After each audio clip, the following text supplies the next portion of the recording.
आनंद श्रीपाद बाबा की जय। सच्चिदानंद रामदास बाबा की जय।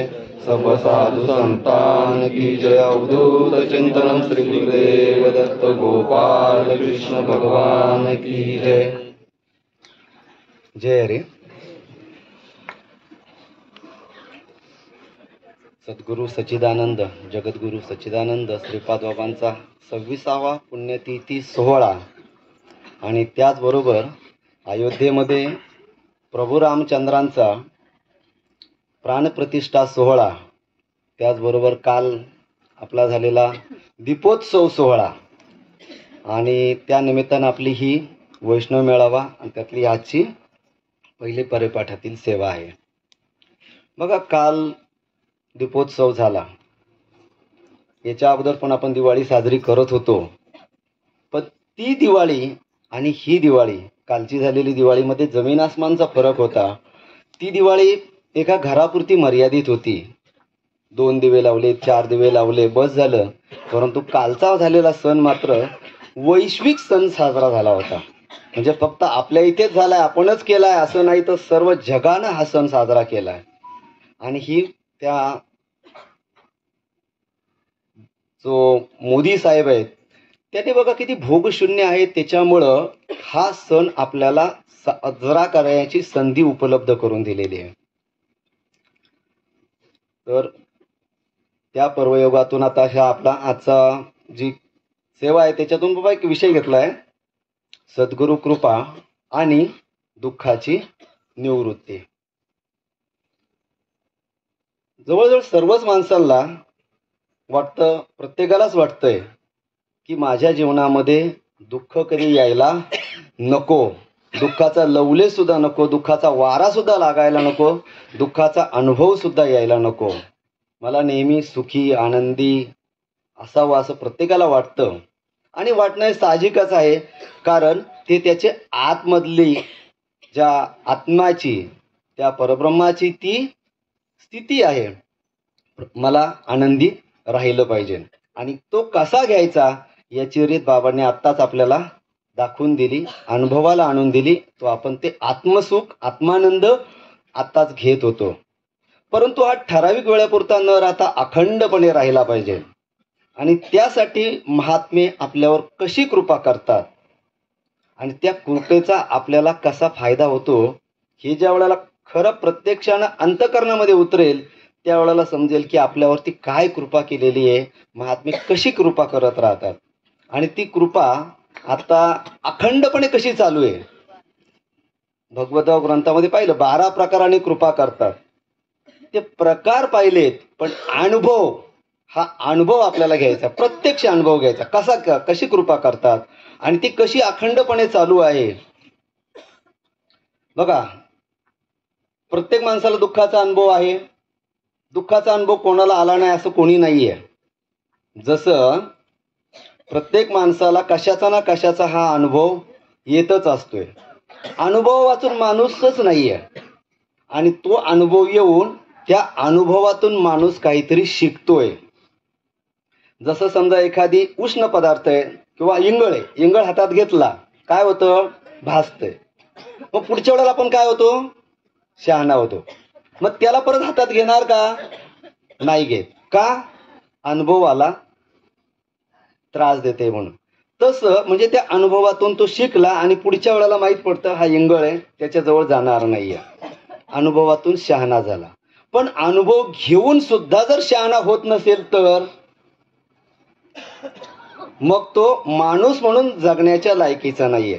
तसं माणसाला दुःखाचा अनुभव आहे. काही लोकांना, प्रत्येकालाच, म्हणजे कोणाला आर्थिक श्रीमंतीचा अनुभव असेल किंवा कोणाला गरिबीचा अनुभव असेल किंवा कोणाला एखाद्या घातपाताचा अनुभव असेल, कोणाला प्रेमाचा अनुभव असेल, कोणाला प्रेमभंगाचा अनुभव असेल किंवा अजून कशाचा अनुभव असेल. कोणाचा काही अनुभव कमी असेल, कोणाला काही अनुभव जास्त असतील. पण एक अनुभव मात्र सर्वांना आहे, तो म्हणजे चिंतेचा अनुभव. आणि त्या चिंतेतून निर्माण होतंय दुःख. चिंता कोणाला सुटलेली नाहीये. प्रत्येकाला कशाची ना कशाची चिंता आहेच. सत्संगाला जाता वेळेला सुद्धा गाडी भेटेल का, चिंता. तिथं गेल्याच्या नंतर खायला भेटेल का, चिंता. तिथं गेल्याच्या नंतर गरम पाण्याची आंघोळ भेटेल का, चिंता. झोपायला जागा भेटेल का, चिंता. म्हणजे चिंता आपली पाठ सोडत नाही आणि त्या चिंतेतून पुढे चालू होतंय दुःख. मग या दुःखातून कसं बाजूला व्हायचं? आता दुःख घेतलं, दुःखाचा अनुभव आला, मग आता याच्यातून शहाणं व्हायचं आणि त्या दुःखातून आपल्याला निवृत्त व्हायचंय. दुःख परत आपल्या वाट्याला कधी यायला नको असं प्रत्येकाला वाटत राहतं. पण त्यासाठी काय करायचं, कसं करायचं याचं मात्र ज्ञान सर्वसामान्य माणसाला नाहीये आणि म्हणून तो सुख शोधण्याचा प्रयत्न करत असतोय. पण कुठं? संसारामध्ये, प्रपंचामध्ये. मग त्यासाठी काहीतरी करणार. काय करणार? बाबा काहीतरी म्हणजे सांगूया आपण थोडक्यात की घर घेतलं सुख भेटेल म्हणून. सुरुवातीला वाटलं सुख, पण नंतर तेच घर पुढे चालून दुःख द्यायला लागलं. समजा घरामध्ये काहीतरी रिपेअरिंगचं काम निघलं, त्यावेळेला माणूस सुख होतं का, दुःख होतं. किंवा लग्न करून घेतलं कशासाठी, सुख मिळावं म्हणून, पण नंतर पुढे चालून अनुभव कशाचा यायला लागला, दुःखाचा. म्हणतोय काय, शुभमंगल पुढं सावधान. वाटतंय शुभ, पण पुढे गेल्याच्या नंतर अनुभव दुःखाचा येत राहतोय. अनुभव दुःखाचा आला म्हटल्यानंतर आता पुढे चालून शहाणं व्हायला पाहिजे. पण तरी सुद्धा नाही, त्याला वाटतं त्यात सुख आहे ना, क्षणिक सुख भेटतंय आणि त्यातच त्याला असं वाटतंय, त्या भ्रमात राहतो का नाही मला याच्यातून अजून सुख भेटेल, म्हणून एक वस्तू सोडली का दुसरी वस्तू घेतो, दुसरी वस्तू सोडली का तिसरी वस्तू घेतो. मग कुठं टीव्ही घेईल, कुठं फ्रीज घेईल, कुठं वॉशिंग मशीन घेईल, काहीच नाही. घरामध्ये साध्या साध्या गोष्टीपासून, महिलांचं जरी म्हटलं किंवा पुरुषांचं जरी म्हटलं, सुख भेटेल, मोबाईल घ्यावा, सुख भेटेल, घेतापर्यंत बरं वाटतं. नंतर मग मात्र त्याचं रूपांतर बिघडायला लागला, रिचार्ज करायला लागला की नंतर मग दुःख वाटायला लागतं. म्हणजे वाटतंय अगोदर सुरुवातीला सुख, पण पुढे चालून त्याचं रूपांतर होतंय दुःखामध्ये. कारण ज्या वस्तूपासून सुख मिळवण्याचा प्रयत्न करतो त्या सर्व वस्तू कशा आहेत, नाशिवंत आहेत. आता नाशिवंत वस्तू सुख, शाश्वत सुख देईल का, देऊ शकत नाहीयेत. म्हणून आपल्याला शाश्वत सुख शोधायचंय. मग शाश्वत सुख कोण देईल, तर जे महापुरुष, ज्या महापुरुषांचा गुरु परंपरा मालिकेतील मूळ पुरुषाशी ज्याचा अंगसंग झालेला आहे आणि जो सदोदित भावपूर्ण अवस्थेत आहे, अशा व्यक्तीला जेव्हा शरण जाऊ, जेव्हा त्यांच्याकडे विचार ना करू की आम्हाला शाश्वत सुख कसे भेटेल आणि त्याचा अनुभव आम्हाला अखंडपणे कसा राहील, असं ज्यावेळेला त्यांना शरण जाऊ त्यावेळेला ते सांगतात, हो तुम्हाला शाश्वत सुख पाहिजे. त्यावेळेला ते आपल्या शंकेचं निवारण करून आपल्याला शाश्वत सुख प्रदान करत राहतात. मग आपला प्रॉब्लेम काय आहे, आपल्याला दुःख नको. त्यासाठी काय करायला पाहिजे, ज्या दुःख देणाऱ्या वस्तू आहेत त्या वस्तूचा आपल्याला त्याग करायचा किंवा त्याच्यामध्ये अलिप्त होऊन राहायचं, नाही तर त्याच्यापासून विरक्त होऊन राहायचंय. बघा आता दुःख देणारी वस्तू किती किती आहे त्याची लिस्ट काढायची म्हटलं तर अगोदर सांगितलं. आता दुःख देणारी वस्तू काय, पहिलं शरीर दुःख देतं ना, भोग येतात त्यावेळेला काय होतं, दुःख देतं. तुका म्हणे पापे येती रोगाची रूपे, काही रोग आला, काही आजार आला, काही त्रास झाला, शरीर त्रास देते. मग आता शरीराला त्रास होत राहते म्हणजे दुःख येत राहते. आता शरीराचा त्याग करायचा, कसा करायचा त्याग, आत्महत्या करायची. काही लोक तसं करण्याचा प्रयत्न करत राहतात, विषय प्रयोजन समजलेलं नसल्यामुळे बघा कसे गडबडमध्ये होत राहतात. मग शरीराचा त्याग करायचा आहे का, नाही, विषय प्रयोजन समजून घ्यायचंय आणि शरीरावर तुळशीपत्र संतांच्या रीतीनं गेल्याच्या नंतर ठेवलं की मग जरी असला प्रारब्धाच्या योगाने तरी सुद्धा त्याचे भोग तो जरी असतील तरी त्याच्यापासून अलिप्त राहतो. कारण शरीराचा माझा काही संबंध नाही, शरीर देह काळाचे धन कुबेराचे, मी शरीरापासून वेगळा आहे, त्याचा भोगाचा माझा काही संबंध नाही. दुःख देणारी वस्तू अजून कुठली आहे, समजा लग्न करून घेतलंय, बायको दुःख देणारी वस्तू आहे. किंवा स्त्री असेल तर ती म्हणणार नवरा दुःख देणारी वस्तू आहे. मग आता नवऱ्याला सोडून द्यायचं का बायकोला सोडून द्यायचं? घटस्फोट घ्यायचा का? नाही. संतांची रीत समजून घ्यायची आणि ती रीतीनं जर गेलं तर मग मात्र आपल्याला त्याच्यापासून अलिप्त राहता येतं.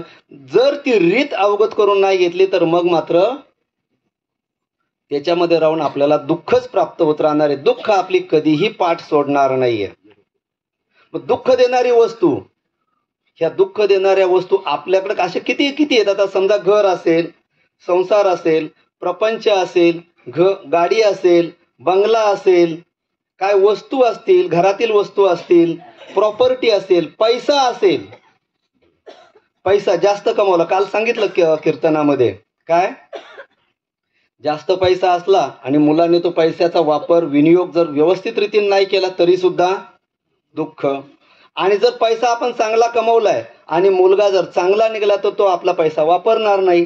तो पैसा वापरला नाही तरी पण आपल्याला दुःख. म्हणजे प्रॉपर्टी किंवा पैसा सुद्धा सुख देत नाहीये. मग या सगळ्याचा त्याग करायचा. कसा त्याग करायचा आहे? तर त्याला मी म्हणून किंवा माझं म्हणून त्याच्यात अडकायचं नाही, त्याच्यापासून अलिप्त राहायचंय. कसं अलिप्त राहायचंय याचं मात्र आपल्याला अजून ज्ञान नाहीये किंवा त्याची रीत अवगत 100% अवगत झाली असं म्हणता येणार नाही. त्याच्यावरती काही प्रमाणामध्ये आपण हळूहळू हळूहळू हळूहळू त्याच्यावरती ती रीत अवगत करून घ्यायला लागलेलो आहे. बघा, दुःख देणारी वस्तू आहे आणि त्या दुःख देणाऱ्या वस्तूला आपण कवटाळून बसलेलो आहे. दुःख देणारी वस्तू घर सुटत नाही. सुटलंय घर, नवऱ्याला बायको सुटत नाही, बायकोला नवरा सुटत नाही. माणसाला मोबाईल सुटत नाही, मोबाईलला माणूस सुटत नाही. आणि जे दुःख देणाऱ्या वस्तू आहेत त्याला आपण मात्र जवळ करून बसलेलो आहे. पैसा दुःख देणारी वस्तू आहे तरी सुद्धा त्याला सोडत नाहीयेत. अनुभव घेतलाय, याच्यातून दुःख भेटतंय तरी सुद्धा तो आपल्याला सुटत नाहीये. आणि हीच खरी गेम आहे. माहीत आहे, अनुभव आहे, पण आचरणामध्ये येत नाहीये आणि ते सुटत नाहीये. संतांकडे सुद्धा ह्या वस्तू आहेत की, मग संतांना दुःख का होत नाहीये? तुकाराम महाराजांचं उदाहरण घ्यायचं म्हटलं तर त्यांना पण मुलं होती, त्यांना पण पत्नी होती, त्यांना पण घर होतं, त्यांना पण बाकीचं प्रॉपर्टी होती, तरी सुद्धा त्यांना दुःख भेटलं नाही. श्रीपाद बाबाचं उदाहरण घेतलं, त्यांना सुद्धा मुलं होती, मग त्यांना का दुःख भेटलं नाही? त्यांच्याकडे सुद्धा त्याच वस्तू आहेत, आपल्याकडे सुद्धा त्याच वस्तू आहेत. त्यांना त्या वस्तू दुःख देत नाहीयेत आणि आपल्याला त्याच वस्तू दुःख देत राहतात. का? कारण त्या वस्तूला आपण मी आणि माझं म्हणतो म्हणून ती वस्तू आपल्याला दुःख देते.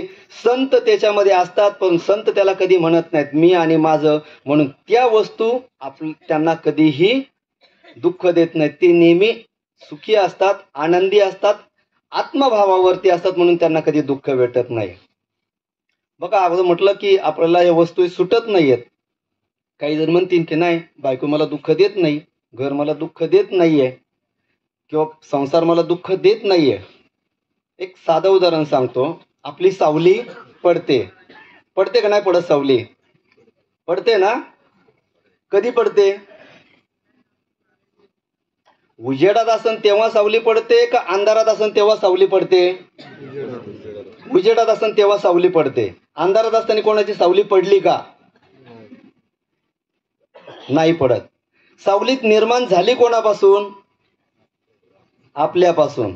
आपल्यापासून निर्माण झालेली सावली अंधार पडल्यानंतर आपल्याला सोडून जाते. सिद्धांत आहे. तसं प्रेमानं जवळ केलेली माणसं जोपर्यंत आपल्याला काहीतरी अनुकूल आहेत तोपर्यंत आपल्याला सुख देणार, आणि अंधार पडायला लागला म्हणजे ज्या वेळेला प्रतिकूल व्हायला लागतो त्यावेळेला सगळेजण दुःख द्यायला सुरुवात होत राहतात. जसं अंधार पडल्यानंतर सावली सोडून जाते तसं अनुकूलता कमी झाली का हीच प्रेमाची माणसं आपल्याला सोडून जातात आणि आपल्याला दुःख द्यायला लागतात. मग आता इथं आपल्याला काय करायचंय? दुःख नको. दुःख आपल्याला जवळ सुद्धा घ्यायचं नाही. मग ती रीत अवगत करायची आणि ज्या वेळेला त्या महात्म्यांना शरण जातो त्यावेळेला त्यांच्या तोंडातून काही उद्गार निघतात. भगवान श्रीकृष्णानं अर्जुनाला ज्या वेळेला युद्ध चालू होतं त्यावेळेला तो काय म्हणे? मला सैन्याची लढाई करायची, मला कोणाकोणाबरोबर लढाई करायची? मला मध्ये त्या सैन्याच्या मध्ये घेऊन जा आणि जेव्हा घेऊन गेला त्यावेळेला त्याला कोण कोण दिसलं? भीष्म दिसला, द्रोण दिसला, कर्ण दिसला, अश्वत्थामा दिसला आणि जयद्रथ दिसला.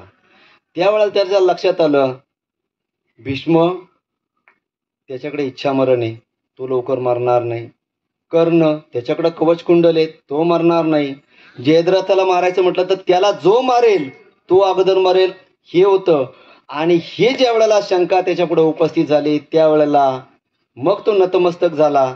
आणि मग मी काय करू असं विचारलं. त्यावेळेला भगवंताने सांगितलं आणि बाबांनी हे उदाहरण बऱ्याच वेळेला सांगितलेलं आहे की भाऊ जयद्रथाचा वध कसा करायचा आहे हे अर्जुनाने जेव्हा विचारलं त्यावेळेला भगवंताने सांगितलं की त्या जयद्रथाचं कसा वध करायचं याचं मी नियोजन केलेलं आहे, तू काही काळजी करू नकोस. तसं आपल्या जीवनामध्ये दुःख येणार आहे, दुःख आपली पाठ सोडणार नाही हे त्यांना माहिती आहे. आपल्या प्रत्येकाच्या जीवनामध्ये दुःख येणार आहे हे त्यांना माहिती आहे. आणि म्हणून शरण गेल्यानंतर सांगतात भाऊ त्याचं मी नियोजन करून ठेवलेलं आहे. हे बाबांकडून कितीतरी वेळेला उदाहरण आलेलं आहे की बाबा ते जयद्रथचा कसा वध करायचा याचं नियोजन केलंय. तसे आपल्या जीवनामध्ये दुःख येणार आहे त्याचं मी नियोजन करून ठेवलेलं आहे. तुम्ही काही काळजी करू नका, फक्त मी सांगितलेल्या रीतीचं मात्र अवलंबन करा, त्या रीतीचं प्रमाणे आचरण करा. जर त्या रीतीचं आचरण केलं तर दुःख तुम्हाला तुमच्या जवळ येणार नाही. आता बघा दुःख कसं जवळ येत नाही ते मी आणि माझं म्हणतात कसं त्याच्यात अलिप्त होतं. त्यासाठी एक उदाहरण सांगतो. ज्या वेळेला युद्ध झालं महाभारताचं आणि त्या देवकी मातेला समजलं की भगवान श्रीकृष्ण हा परमात्मा परमेश्वर आहे, नारायण आहे, स्वतः परब्रह्म आहे. आणि त्यावेळेला तिने देवकी मातेने भगवान श्रीकृष्णाला विचारलं की श्रीकृष्णा ती माझी पहिली 6 मुलं त्यांचं काय झालं, मला ते पाहायचंय, त्यांना भेटायचंय किंवा त्यांचं मला काय करतात ते पाहायचं होतं. तेव्हा भगवंताने एका ठिकाणी जाऊन तिला योगमायेनं ते दाखवलं. ती मुलाचा तिला दाखवली काय मुलं आहेत, कशी आहेत, कुठे आहेत. त्यावेळेला तिला ती मुलंच दिसली, लहान लहान मुलं होती. आणि ती मुलं जसं मूल आईपासून बाजूला जातं आणि त्याला दूध भेटलं नाही तर ते मूल काय करतं, रडतं. बरोबर ना, हा मातेचा अनुभव आहे. तशी ती मुलं सुद्धा रडत होती. आता ती मुलं रडताना पाहिल्यानंतर देवकी मातेला अजून जरा थोडं वाईट वाटलं का अरे मुलं रडतात, विवळतात, किंचाळतात किंवा ते व्याकुळ झालेली आहेत हे पाहून तिला अजून दुःख झालं. मग तिनं काय त्याला स्तनपान केलं तरी सुद्धा मुलं रडायची थांबत नाहीयेत. मुलं व्याकुळच होतात, अजून ती हे होत होती, विवळत होती. मग तिने श्रीकृष्णाकडं विनवणी केली की भगवंता तू या मुलांना यातून मुक्त कर. तर त्यावेळेला भगवान श्रीकृष्णाने सांगितलं तुला दर्शन घडवायचं होतं हे माझ्या हातात आहे, पण त्यांना मुक्त करायचं मात्र माझ्या हातात नाही, ते तुझ्या हातामध्ये आहे. म्हणे आता कसं मुक्त करायचं, तर म्हणे त्यांना माझं म्हणायचं सोड, त्यांच्यावरचं ममत्व काढून टाक, मग ते ऑटोमॅटिक मुक्त होतील. आणि जेव्हा तिनं निश्चय केला का या मुलांचं आणि माझा काही संबंध नाहीये किंवा मी त्यांचा त्याग केला, तेव्हा काय झालं, ती मुलं नसून ते महात्मे होते असं तिला निदर्शन झालं. त्या ठिकाणी तिला तो अनुभव आला की ते महात्मे आहेत आणि ते सदैव कसे आहेत, मुक्त आहेत. ती मुलं बंदिस्त कशामुळे झाली होती, मी आणि माझं म्हटल्यामुळे बंदिस्त झाली होती. आणि त्याच्याच बरोबर देवकी माता सुद्धा त्याच्यामध्ये बंदिस्त झाली होती. मग जेव्हा तिनं त्याग केला किंवा त्याच्यापासून ती अलिप्त झाली तशी ती मुलं सुद्धा ब्रह्म म्हणून पाहिली, त्याच्यामुळे त्या ठिकाणी ती सुद्धा मुक्त झाली आणि मुलं सुद्धा मुक्त झाली. म्हणजे कसं, ब्रह्म पाहण्यामध्ये दुःखापासून मुक्तता आहे आणि मी आणि माझं म्हणण्यामध्ये दुःख आहे आणि ब्रह्म पाहण्यामध्ये सुख आहे, आनंद आहे. तसं आपण ब्रह्म जर पाहायला लागलो तर मग मात्र आपल्याला सुख भेटेल.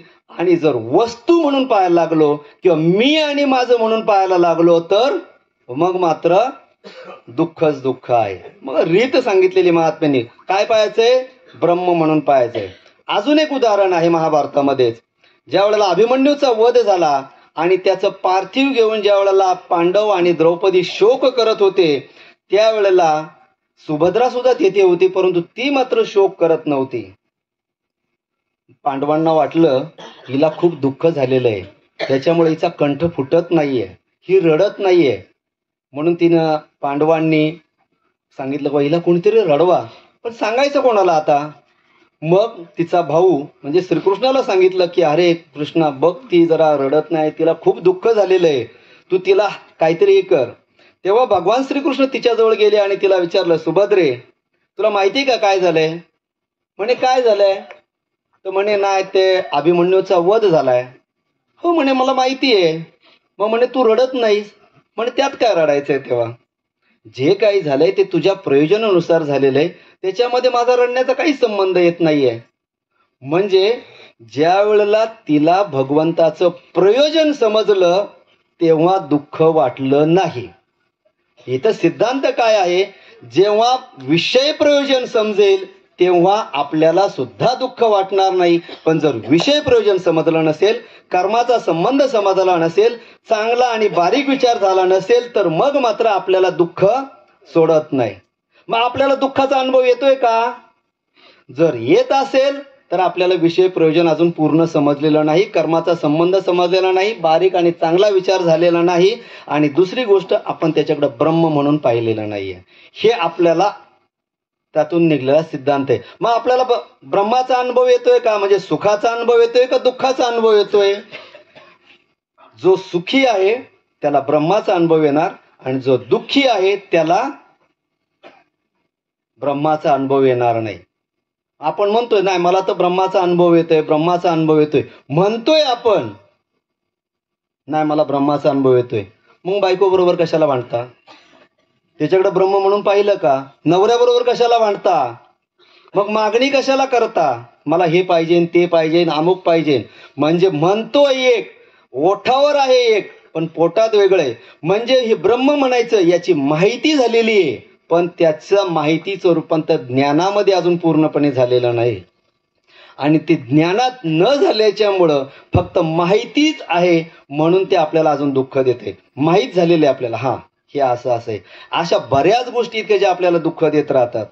बघा एखादी फक्त आपण जेव्हा तुलना करतो, ते तुलना केली की आपल्याला परत दुःख होत राहते. भेद निर्माण झाला का परत दुःख होत राहते. बघा तुलना केली काय नाही, काय मोकळा बसलाय, काय घेणं नाही का देणं नाही. काय यांचा बंगला चांगला आहे, माझ्याकडे बंगला नाही, दुःख. काय घेणं देणं आहे, काही संबंध नाहीये. हिची साडी चांगली, माझी साडी चांगली नाही. कारण दुःखाला कारण तुलना. काय संबंध आहे, त्यांच्याकडे त्या बाईने जास्त दागिने घातलेत, माझ्याकडे तशा प्रकारचं मंगळसूत्रच नाही. झालं दुःखाला कारण. काय संबंध आहे का, काय नाही. विनाकारण आपण लावून घेतोय, तुलना करतोय. तुलना चालली. यांच्याकडे गाडी चांगली आहे, आता नवीन इर्टिगा घेतली गाडी, माझ्याकडे नाहीये, माझ्या गाडीत खडखड आवाज येत राहतो. XL6 आहे, काय घेणं देणं नाहीये. दुःखाला कारण का, तुलना करत राहतोय, भेद करत राहतोय. म्हणजे आपल्या दुःखाला कारण कोण आहे, आपले विचार. आणि ह्याच विचाराच्या माध्यमातून बाबा आपल्यावर कृपा करत राहतात का भाऊ हे बाद करा, हे सोडा, तुलना करायचं सोडून द्या, भेद करायचं सोडून द्या. ही जर बाद केलं तुम्ही तर मग मात्र तुम्हाला दुःखाचा अनुभव येणार नाही, तुम्हाला सुखाचा अनुभव येईल. आणि ती सुखाचा अनुभव यावं म्हणजे तुम्हाला ब्रह्म दिसावं. ते ब्रह्म पाहण्याची दृष्टी त्यालाच म्हटलंय दिव्य दृष्टी, आणि ती आपल्याला प्रदान केलेली आहे. पण आपण त्या दिव्य दृष्टीचा मात्र अनुभव घेत नाहीयेत. आणि ती दिव्य दृष्टी पाहावं त्यासाठी ते आपल्यावर कृपा करत राहतात, प्रेम करत राहतात. बघा प्रेमाचं एक उदाहरण सांगतो मग आपल्याला लक्षात येईल. एक साधू महाराज असतो आणि एक राजा असतोय. गोष्ट सांगितली आपल्याला जरा थोडं बरं वाटतं. पण तो राजाला एक सवय असते विचित्र. काय, साधूची टिंगल करायची. काय म्हणे साधू आहे, एवढी चांगलं घर असताना सुद्धा वनात जातोय आणि तिकडे राहतोय, काय संबंध आहे का.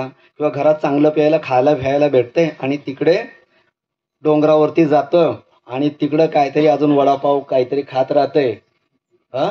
टिंगल करायची सवय. असू द्या, तरी सुद्धा ते महात्मे कसे असतात बघा.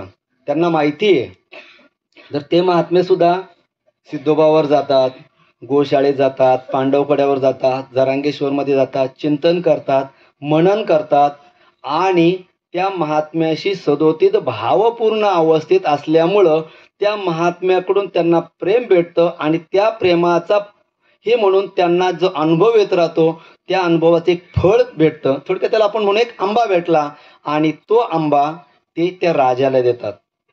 जरी राजा हेटाळणी करत असतो, टिंगल करत असतो, तरी सुद्धा ते फळ त्या राजाला देतात आणि त्याला सांगतात, राजन तुम्ही हे फळ घ्या आणि हे फळ खाल्लं की तुम्ही अमर होणार. राजाला बरं वाटतं, परंतु त्याच वेळेला त्याच्या डोक्यात विचार येतो, अरे त्याच्या बायकोवर म्हणजे राणीवर बायकोवर प्रेम होतं आणि त्याच्या डोक्यात विचार करतो, मी जर हे फळ खाल्लं तर मी अमर होईल आणि मी अमर झालो बायको माझी मरून जाईल, कारण तिला ते फळ भेटलेलं नाही. त्याचं प्रेम बायकोवर जास्त असते. पण तो काय करतो, बायको मेली तर मी प्रेम करणार कोणावर, त्यापेक्षा एक काम करतो, हाय दिलेला आंबा किंवा हे फळ मी बायकोला देतो. मग त्याने काय केलं, राणीला ते फळ दिलं आणि तिला सांगितलं की हे फळ खा तू आणि हे फळ खाल्लं का तू अमर होशील. पण त्या राणीचं त्या राजावर पाहिजे तसं प्रेम नसतंय. तिचं प्रेम कोणावर असतंय, तिथेच घोड्याची खरारा करणारा जो एक माणूस असतो त्या नोकरावरती असते.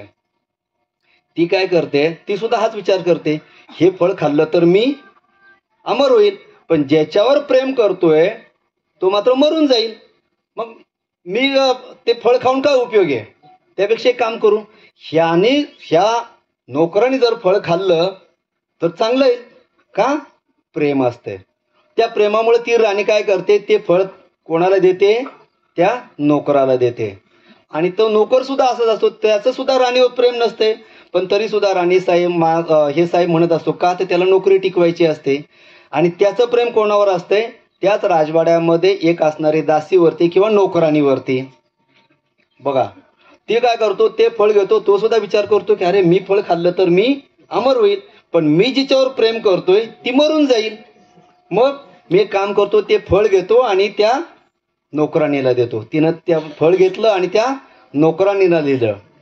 नोकराणी सुद्धा विचार करते, मी जर फळ खाल्लं तर मी अमर होईल, पण माझा राजा मात्र चांगला आहे, माझा राजा मात्र जनतेची काळजी करणार आहे, तर हे फळ जर राजानं खाल्लं तर राजा सुखी होईल आणि राजा सुखी झाला तर प्रजेला सुखी करल. म्हणून ती काय करते, ते फळ घेते आणि परत राजाला देते. राजा म्हणतो, हे तर फळ मीच दिलेलं आहे, हिच्याकडे आलं कसं. मग तो चौकशी करतो, तिला बोलतो, इकडे तुला कोणी दिलं. ती म्हणते, ते घोड्याचा खरारा करणारा होता त्याने दिलं. त्याला बोलवतो, तू इकडे, तुला कोणी दिलं. ती म्हणते, ते राणीनं दिलं. मग राणीला बोलवलं, तू का खाल्लं नाही म्हणे. नाही म्हणे, जरी तुमचं माझ्यावर प्रेम होतं आणि त्या प्रेमा खातर तुम्ही मला जरी ते फळ देत होता तरी सुद्धा तुमचं माझ्याकडे लक्ष कुठे, तुमचं लक्ष त्या जनतेवरती. लोक काय करतात, याचं काय कमी आहे का, त्याला काय कमी आहे का, तुमचं तिकडं लक्ष आहे. म्हणून मी ते फळ खाल्लं नाही आणि ज्याच्यावर माझं प्रेम होतं त्याला ते दिलं. दृष्टांत संपला. आपल्याला त्याच्यातून थोडंसं बाजूला येऊन सिद्धांत शोधूया.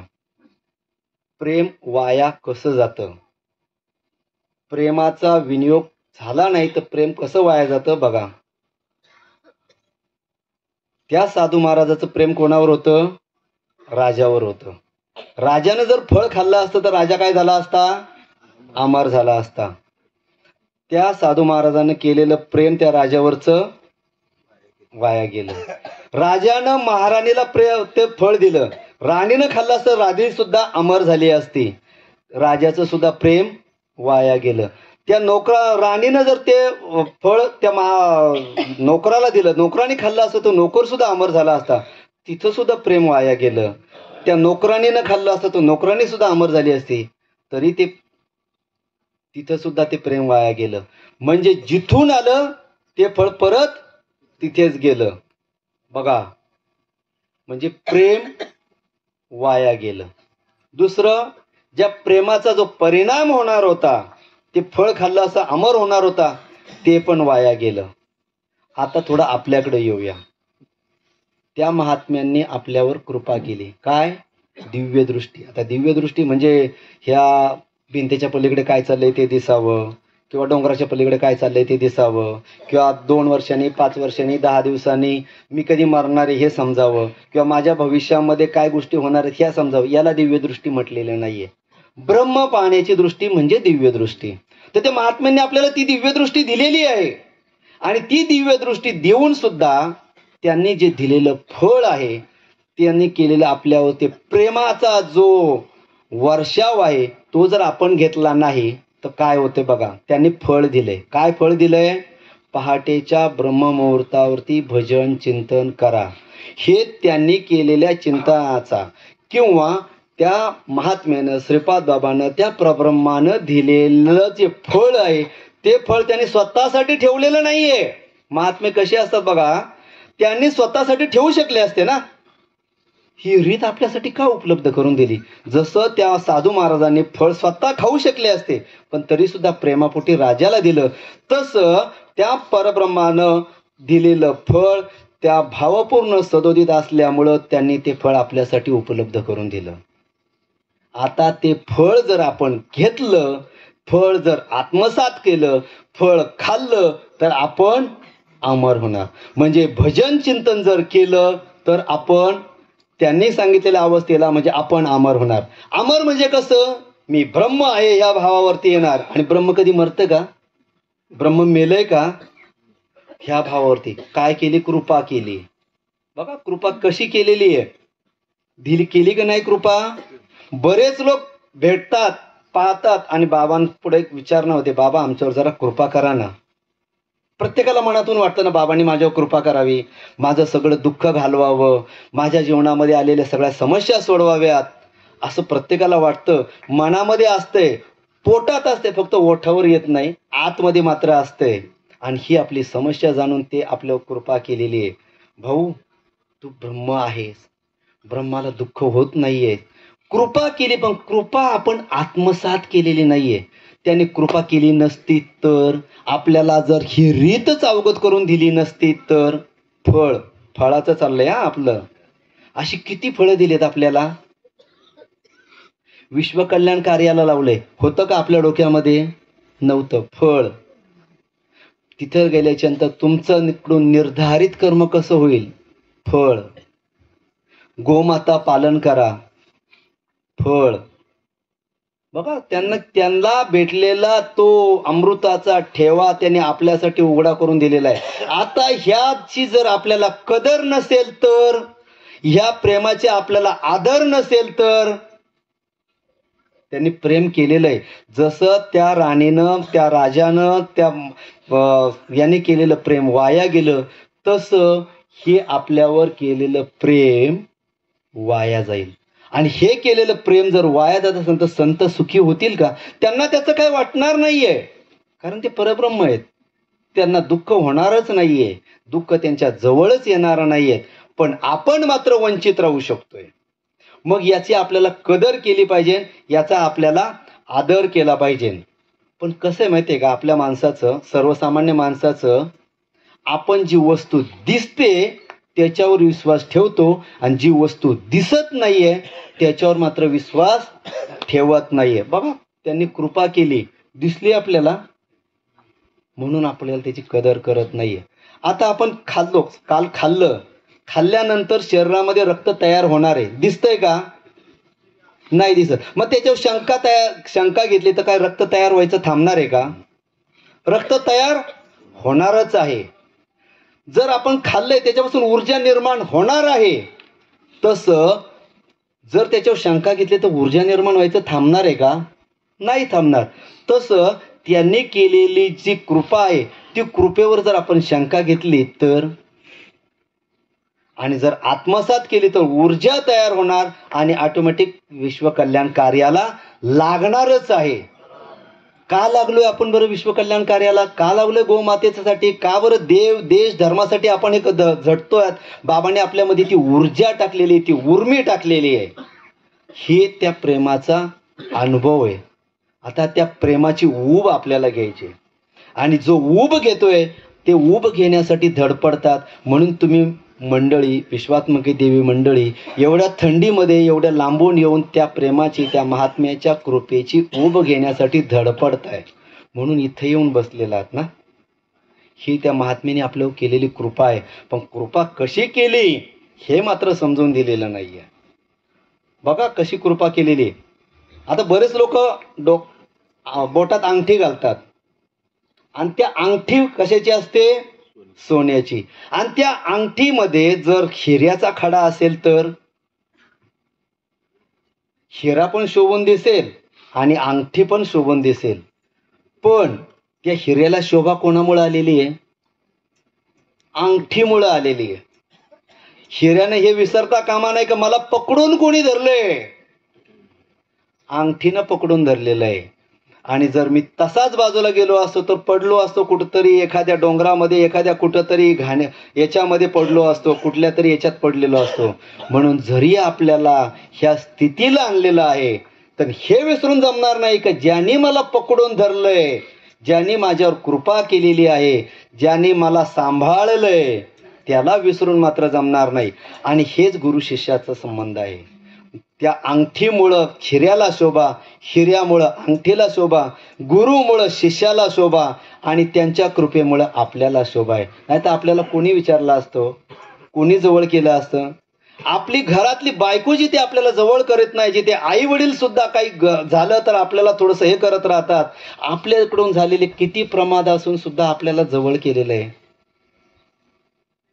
काय सांगू आता संतांचे उपकार मज निरंतर जागविते.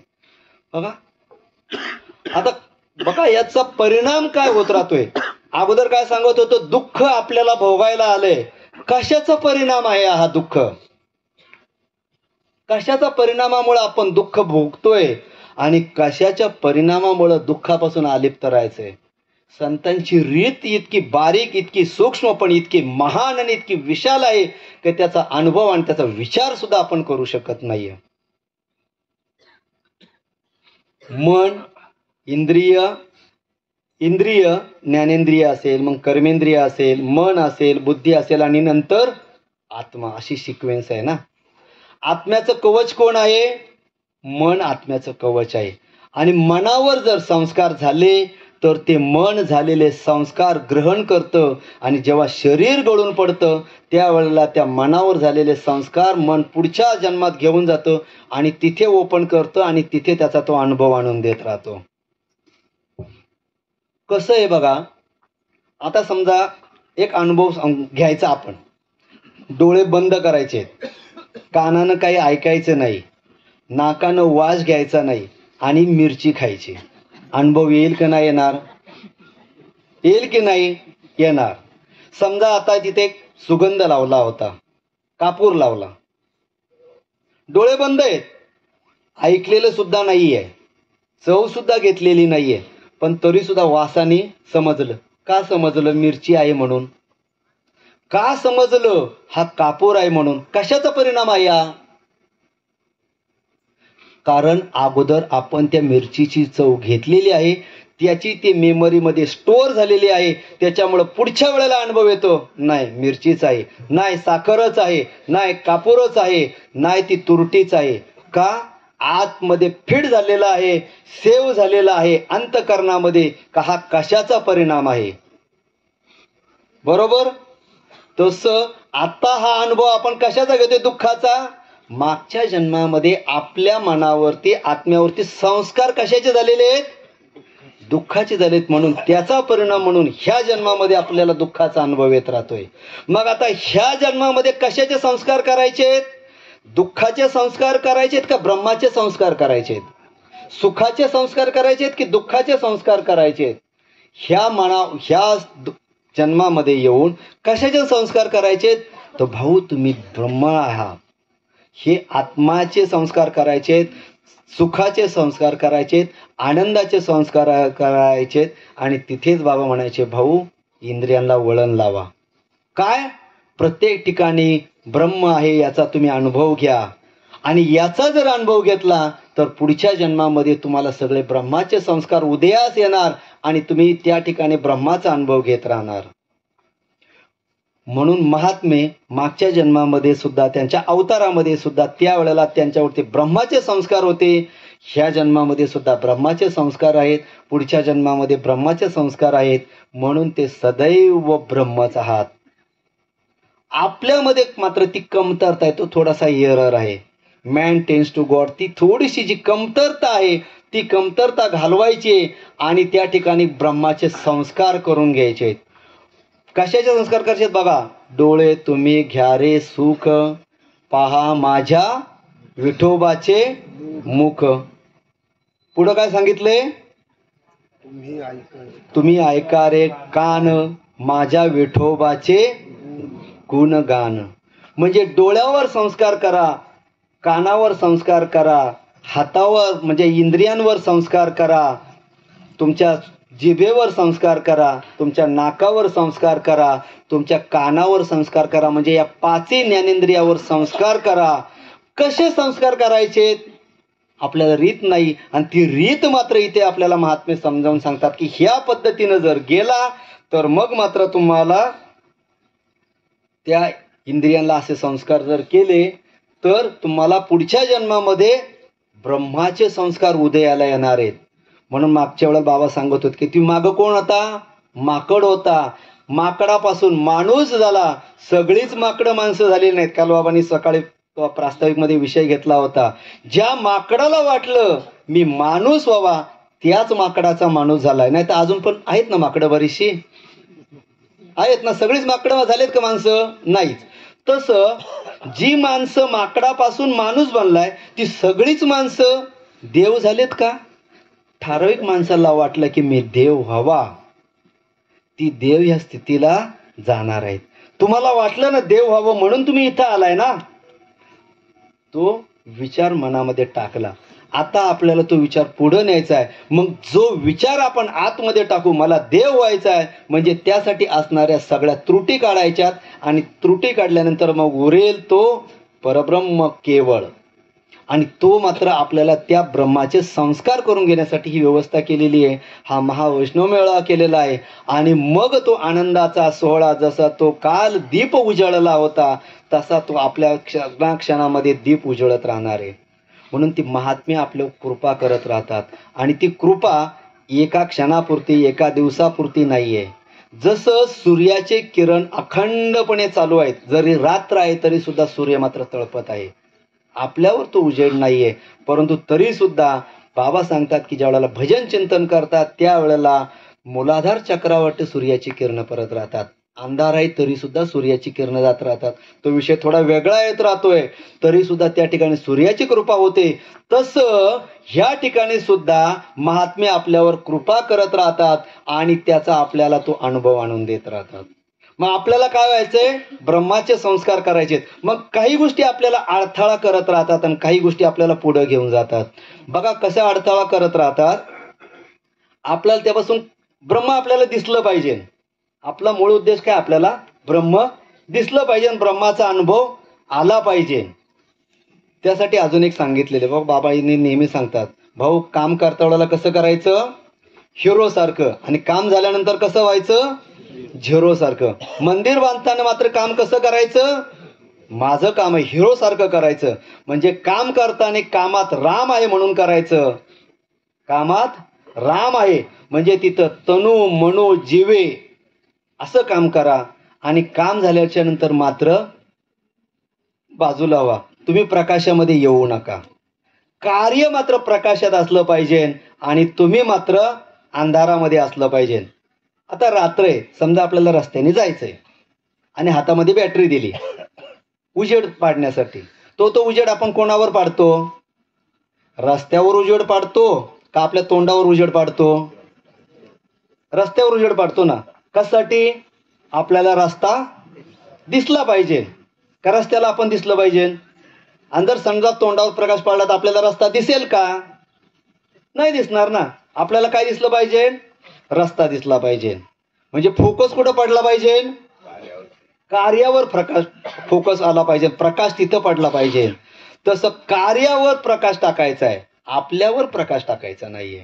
आपण कार्य केल्यानंतर थोडंसं बाजूला राहायचंय. पण कार्य करताना मात्र कसं झालं पाहिजे, प्रकाश त्याच्यावरती गेला पाहिजे. आता इथं विठ्ठल मंदिर झालं ना, कोणी बांधलं, आता तिथे काही नाहीये. गोशाळा झाली, कार्य मात्र हिरिरीनं चालू आहे. झाडं लावताय, कसं चालू आहेत, हिरिरीनं चालू आहेत. ग्रंथ निर्मिती करताय, आता भगवत भाव ग्रंथ आहे, निर्माण केलाय. लिखाणात कोणी तयार केलाय, लेखकाचं नावच नाहीये. तिथे आळंदीमध्ये ताई तुम्हाला विचारलं कोणी केलाय हा ग्रंथ, याचा लेखक कोण आहे, म्हणजे लेखक समोर आहे तरी सुद्धा त्यांना माहित नाहीये. का, कार्य प्रकाशात केलंय आणि कार्य करणारा मात्र अंधारामध्ये आहे. जेव्हा तुम्ही स्वतःवर प्रकाश टाकणार तेव्हा तुम्हाला ब्रह्म दिसणार नाहीये, आणि जेव्हा कार्यावर प्रकाश टाकणार तेव्हा ब्रह्म दिसेल. आपल्याला काय दिसायचंय, ब्रह्म पाहायचे. म्हणून आपण सुद्धा फोकसमध्ये येण्याचा प्रयत्न करायचा नाही. जर फोकसमध्ये येण्याचा जर प्रयत्न केला तर मग मात्र आपण कुठेतरी अडकणार आहोत. आणि काही लोक मात्र फोकसमध्ये येण्याचा प्रयत्न करत राहतात, किंवा मला बरंच काही समजलं याच्यामध्ये येण्याचा प्रयत्न करत राहतात. आता काही अधर्मी कसा फोकसमध्ये येत राहतात, किंवा आपल्याला धर्माचं कार्य करत असताना कसा अडथळा करत राहतात. बघा, टाइम आहे ना, 5 मिनिटं. तर बघा, असंच रामायणामधला एक प्रसंग आहे. प्रभू रामचंद्रांचं काल हे चाललेलं होतं, म्हणून त्यांच्या निमित्तानं काहीतरी सांगावं. बाबांनी सांगितलेलं आहे, आपलं नाही आहे. रामायणातला प्रसंग आहे. रावणाला कळालं की प्रभू रामचंद्रांनी सेतू बांधला आणि ते आपल्याकडे आलेत आणि आता युद्ध चालू आहे. त्यांनी समजलं कसा सेतू बांधला, म्हणे ते दगड टाकले समुद्रामध्ये आणि त्या दगडावरती काय लिहिलं, राम राम राम लिहिलं, आणि त्या रामाच्या नावानं सेतू तयार झाला. त्याचं टूप पेटली. कोणाची, रावणाची. दिमाग की बत्ती जल गई. त्याने सुद्धा प्रयोग केला. बघा, हुशार होता तो, पण बुद्धिमान होता. त्याने एक राक्षस तयार केला आणि त्या राक्षसाच्या सगळ्या अंगावर राम राम राम राम राम राम लिहिलं. कोणाच्या अंगावर लिहिलं, राक्षसाच्या अंगावर, आणि दिलं युद्धात सोडून. युद्ध कोणाबरोबर चालू होतं, वानर सेनेबरोबर. वानर सेनेने पाहिलं हा तर राक्षस आहे आणि याच्या अंगावर काय लिहिले, राम लिहिले. याला बाण मारला म्हणजे रामाला बाण मारला. रामाला बाण मारायचं तर मग कसं काय करायचं, याने बाणच मारायचा टाकून दिला. त्याला तर आयतं गिराईक भेटलं राक्षसाला. तो लागला रावणाला ह्या माकडांना मारायला. ही प्रभू रामचंद्रापर्यंत बातमी आली की बाबा असा असा एक राक्षस आलाय आणि त्याच्या सगळ्या अंगावर राम लिहिलेलं आहे, आता त्याला मारायचं कसं. मग हनुमंताला सांगितलं, बघ बाबा हनुमंता काय झालंय ते बघ तिकडे. हनुमंतराय गेले. आता गदा टाकणार तर त्याने पाहिलं राम लिहिलेलं आहे, आता रामाव गदा कशी मारायची. मग त्याने सुद्धा गदा खाली ठेवली. तो अजून चवताळला, अजून ते वानर माकड हे करायला तयार झाला. वानर मारत होता. परत प्रभू रामचंद्रांना बातमी आली की कुछ तो गोलमाल आहे, कुछ तो गडबड आहे. मग त्याने बिभीषणला बोलवलं आणि बिभीषणला विचारलं काय आहे म्हणे. ते म्हणे त्याच्या सगळ्या अंगावर राम लिहिलंय, पण त्याच्या आतमध्ये राम कुठे आहे, त्याच्या जिभेवर राम कुठे आहे, त्याच्या तोंडात राम कुठं आहे. मग तुम्ही जिथं राम नाही तिथे बाण मारा, तो मारणार. मग त्याच्या आतमध्ये तोंडात बाण मारला, तो बाण आतमध्ये गेला आणि तो रावण, तो राक्षस मेला. आता दृष्टांतून आपण थोडं बाजूला येऊया. असं समाजामध्ये बरेच लोक आहेत की ज्याने अंगावर राम राम लिहिलेलं आहे, म्हणजे काहीतरी लिहिलेलं असतंय. इकडं पट्टा मारला असतो, इकडं पट्टा मारला असतो, इकडं पट्टा मारलेला असतो, इकडं लिहिलेलं असतं, इकडं लिहिलेलं असतं. आपल्याला वाटतं ना खूप भाविक आहे, सगळीकडं त्याच्या तो काय म्हणतोय त्याच्या सगळं फोकसमध्ये आलाय, फोकसमध्ये आलाय. भगवी वस्त्र परिधान केलेली आहेत, जटा वाढवलेले आहेत, दंडनमुंडन करत राहतोय, बरंच काही काय केलेलं आहे. कसा आहे तो, त्याच्या आतमध्ये राम आहे का, होठात राम आहे, पोटात राम आहे का, नाहीतर आहे मुंह में राम बगल में छुरी. असे बरेच आहेत. आणि तेच आपल्याला घातक आहेत, जे समाजामध्ये असं करत फिरत राहतात.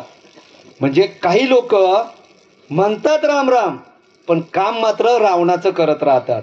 आहेत आपलेच, वाटतात आपलेच, शासन आपल्यावरतीच करतात, जाणता राजा म्हणून घेतात, परंतु आपल्यालाच मात्र खड्ड्यामध्ये दुःखामध्ये घालवतात. आणि म्हणे हे असं काय चाललंय का, हे असं रामाचं मंदिर बांधून काय कोणाचं कल्याण होणार आहे का, किंवा त्याच्यापेक्षा बांधली असती तर काही तुम्ही एखादं हॉस्पिटल बांधलं असतं, गरिबांसाठी शाळा काढली असती तर किती चांगलं झालं असतं.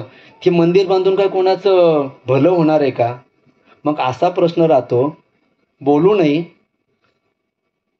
गांधीजींची समाधी बांधली, किती एकरमध्ये बांधली? 50 एकरमध्ये बांधली. नेहरूंची समाधी बांधली, किती एकरमध्ये बांधली? काय 52 का किती एकरमध्ये बांधली. राजीव गांधीची समाधी किती एकरमध्ये बांधली? 40-42 एकरमध्ये बांधली. आणि राम मंदिर किती एकरमध्ये बांधलं? 2.5 एकर का काय मध्ये त्याच्यामध्ये फक्त मंदिर. मग यांच्या मग त्या जवाहरलाल नेहरूच्या ठिकाणी का बरं शाळा बांधली नाही? तिथं काय एखादं हॉस्पिटल उघडलं नाही एवढ्या मोठ्या जागेवरती? याच्यावरती का बोलत नाही? जाणता राजाने बोललं पाहिजे ना याच्यावरती. तिथं पण एखादं हॉस्पिटल बांधू शकता ना, तिथे एवढी जागा उपलब्ध आहे तर. हे आपल्यामध्ये असणारे दुःख निर्माण करणारे आपल्याच लोकांना त्रास देत राहतात. यांना ओळखायचंय, आणि यांना जर ओळखलं, यांचा जर नाश केला तर मग मात्र रामराज्य येणार आहे. मग ह्या दुःखापासून आपली निवृत्ती होणार आहे. आणि महात्मे आपल्याला जाग करत राहतात. का जाग करत राहतात? कारण भविष्यामध्ये कोणती गोष्ट कधी येईल, कशी येईल माहीत नाही. मोदींना त्याविषयी पाठीमागं टाकलं होतं की कोरोनाच्या काळामध्ये आपल्याला थाळी वाजवायला सांगितली होती. का वाजवायला सांगितली होती? त्याच्यावरती काही लोकांनी खूप खिल्ली उडवली होती. म्हणे असं थाळी वाजवून काय कोरोना जाणार आहे का? अरे पण ज्या दिवशी थाळी वाजली होती, ज्या दिवशी तुम्ही घंटानाद केला होता, त्या दिवशी काय होतं याची आपल्याला कल्पना नव्हती. त्या दिवशी त्या रामलल्लाचं त्या ठिकाणी ती मंदिर, त्या ठिकाणी तो रामलल्ला, त्या ठिकाणी त्याची मूर्तीची त्या ठिकाणी तो काय हे झालं होतं, शिफ्ट करणार होतं अस्थायी ठिकाणी. आपल्याला माहित नव्हतं ना. म्हणजे ते अस्थायी ठिकाणी त्या ठिकाणी आणणार होते, परंतु हा वाजत गाजत गेला पाहिजे, माझा राम वाजत गाजत गेला पाहिजे, ते प्रभू रामचंद्र वाजत गाजत गेले पाहिजेत. पण इथं तो कोरोनानं थैमान घातलेलं आहे. मग कसं करणार? त्या महात्म्यांचे बघा काय विचार आहेत. मग तुम्हाला तर तिथं बोलू शकत नाहीयेत, परंतु त्या विचारानं तुम्ही घरात बसून घंटानाद करा, तुम्ही तुमच्या देवाऱ्या पुढे असणारी घंटी वाजवा, तुम्ही कुठल्या ना कुठल्या यानं त्या ठिकाणी आनंदोत्सव साजरा करू शकता. परंतु ती रीत कशी आहे? मग तुम्ही घरातल्या घरात का थाळीनाद का केलता? टाळे कशासाठी वाजवले होते माहीत नव्हतं, परंतु महात्म्याला मात्र ते जाणून होते पुढे काय होणार आहे, माझं रामलल्लाला कसं आणायचे, त्यामध्ये प्रत्येकाचा सहभाग असला पाहिजे. बघा वाटतात ते भोगशून्य. बाबांनी सांगितलं चार्टर्ड विमानातून फिरतोय तरी सुद्धा भोगशून्य. चार्टर्ड विमानातून काय 4-5 लाखाचा ड्रेस आहे तरी सुद्धा भोगशून्य. 5 स्टार हॉटेलमध्ये खायला जातात तरी सुद्धा भोगशून्य आहे. असा आपला राजा आणि त्या राज्यामध्ये असलेली आपल्याला प्रजा. आपल्याला आता इथं डोळे उघडे ठेवायचे. कुठला राजा पाहिजे? कोणता राजा पाहिजे? जाणता राजा पाहिजे, जो आपल्याला खड्ड्यात घालणारा आहे, का जो विश्वाचं कल्याण करणारा जो राजा आहे तो पाहिजे?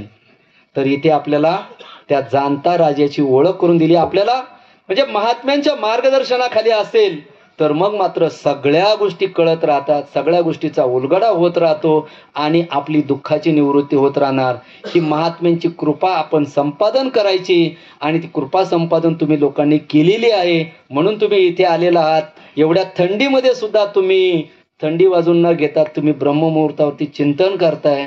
तुम्ही सगळ्या महात्म्यांच्या चरणावरती नतमस्तक होतो, बाबांच्या चरणावर नतमस्तक होतो आणि सेवेला पूर्णविराम देतो. देव देश आणि धर्मासाठी विश्वात्मके देवे.